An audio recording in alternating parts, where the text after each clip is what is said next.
اور جب یہ سیٹلائٹ میں دیکھتے تھے کہ نیچے میزائل بھی ہیں، نیچے جہاز بھی کھڑے ہوئے ہیں، یہ ان کے ٹرکس بھی کھڑے ہوئے ہیں، سامان کی ترسیل بھی ہو رہی ہے، تو چین نے ان کو دھوکہ دیا. اصل میں یہ سب کچھ جعلی تھا، یہ سب کچھ نکلی تھا. تو اب جو امیجز آئی ہیں جو چین نے خود ہی بتا دی ہیں، وہ اصلی میزائل نہیں تھے، وہ بیلونز تھے. وہ بیلونز کی شیپ میں میزائل بنے ہوئے تھے، ٹرکس بنے ہوئے تھے، جہاز بنے ہوئے تھے. تو جب آپ سیٹلائٹ سے دیکھتے ہیں تو آپ زوم کر کے کلیئر نہیں دیکھ سکتے. اوپر سے یہی لگتا ہے کہ چین نے تو یہاں پہ میزائل سسٹم بھی نافذ کیا ہوا ہے. تو ان امیجز سے یہ سامنے آیا کہ وہ جو میزائل تھے وہ اصلی میزائل نہیں تھے. کئی علاقے جہاں پر رسائی تھی وہاں پر چین نے اصلی میزائل بھی پہنچائے، اصلی جہاز بھی پہنچائے، اور جہاں تک رسائی نہیں تھی وہاں پر چین نے بیلونز والے میزائل لگا کے رکھے ہوئے تھے. اسی طرح جہاز، اسی طرح ٹینکس، ان کی بختر بند گاڑیاں، ان کے ٹرکس، جب آپ سیٹلائٹ میں دیکھتے ہیں تو آپ کو لگتا ہے کہ یہاں پر تو میزائل سسٹم نافذ کیا ہوا ہے، لیکن وہ اصلی میزائل سسٹم نہیں تھے. اب چین نے کیوں یہ چیز خود سامنے لے کر آیا ہے؟ کیونکہ اب چین کنسٹرکشن کر چکا ہے، اسلحہ پہنچا چکا ہے. اور دوسری بات یہ کہ وہ بھارت کو اب دھوکے میں رکھنا چاہتا ہے.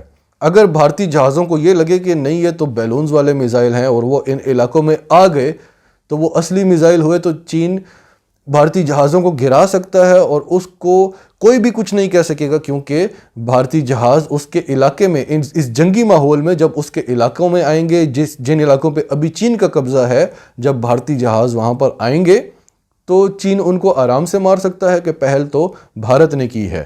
تو یہ چین نے بڑی ڈبل گیم کھیلی ہے، جس سے امریکہ، اسرائیل، بھارت، تینوں بڑی بڑی طاقتیں، خاص طور پر امریکہ اور اسرائیل جو اتنی لیٹسٹ ٹیکنالوجی والی طاقتیں ہیں، حیران ہو گئی ہیں کہ یہ چین نے ہمارے ساتھ کام کیا ہے. یہ تو پہلی جنگ عظیم میں یہ طریقہ اپنایا گیا تھا.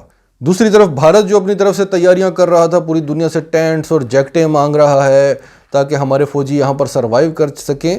چین اپنی مکمل تیاری کر بیٹھا ہے، وہاں پر بلڈنگز بھی بن گئی ہیں، اسلحہ بھی سارا پہنچ چکا ہے. اب بھارت چین کا کچھ بھی نہیں بگاڑ سکتا. بھارت کو چین نے مذاکرات پر لگایا ہوا تھا، مذاکرات پہ یہ چل رہے تھے، کبھی گرم ہوتے تھے، کبھی نرم ہوتے تھے. اور مذاکرات کی شرط بھی ہمیشہ چین نے کیا رکھی کہ یہ جو علاقے ہم قبضہ کر چکے ہیں، پہلے تو ان کو آفیشیلی تسلیم کرو کہ یہ چین کے علاقے ہیں، ان پر تو کوئی بات ہی نہیں ہونی، ان سے واپس جانے کا تو سوال ہی نہیں پیدا ہوتا. اور جو مزید علاقے ہیں جن پر ہمارا کلیم ہے، اس پر ہم مذاکرات کرنے کو تیار ہیں.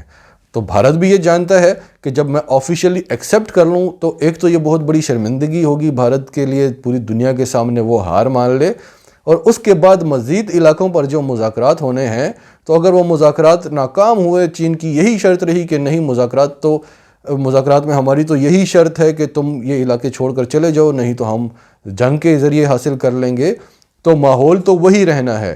تو چین نے چاروں طرف سے اس وقت بھارت کو پھنسایا ہوا ہے. آخری خبر جو ہے، آج مودی نے اٹل ٹنل کا افتتاح کیا ہے جو منالی کو لیہ سے ملاتی ہے، یعنی لداخ اور ہماچل پردیش کو ایک کرتی ہے. تو 5-6 گھنٹے کا جو مشکل سفر تھا وہ اب بڑی آسانی کے ساتھ 1 گھنٹے میں طے ہو جائے گا.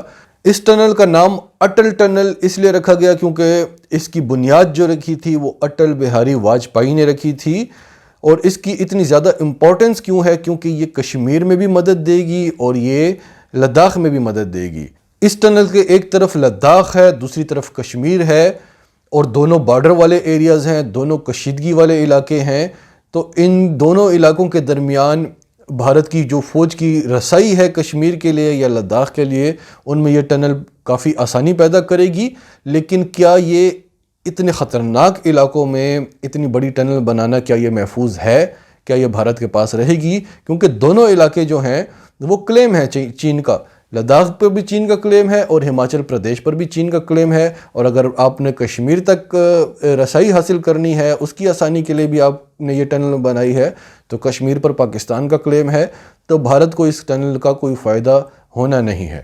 اور یہ اتنی بلندی پر 10 کلومیٹر کی ٹنل ہے، جبکہ چین نے بھارت کو سختی سے منع کیا ہوا تھا کہ نہ لداخ کے علاقوں میں کوئی کنسٹرکشن کرنی ہے، نہ یہاں ہم آپ کو پیٹرولنگ کرنے دیں گے.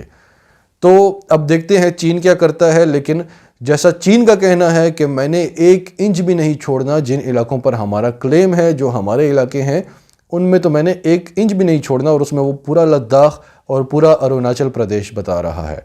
تو اس حساب سے لگتا ہے کہ یہ ٹنل چین کو ہی ملے گی اور لداخ کو اور کشمیر کو یعنی چائنا اور پاکستان کو آپس میں ملانے میں آسانی دے گی۔ تو یہ بھارت نے جو کچھ بھی کیا ہے یہ چین اور پاکستان کی بھلائی کے لیے کیا ہے۔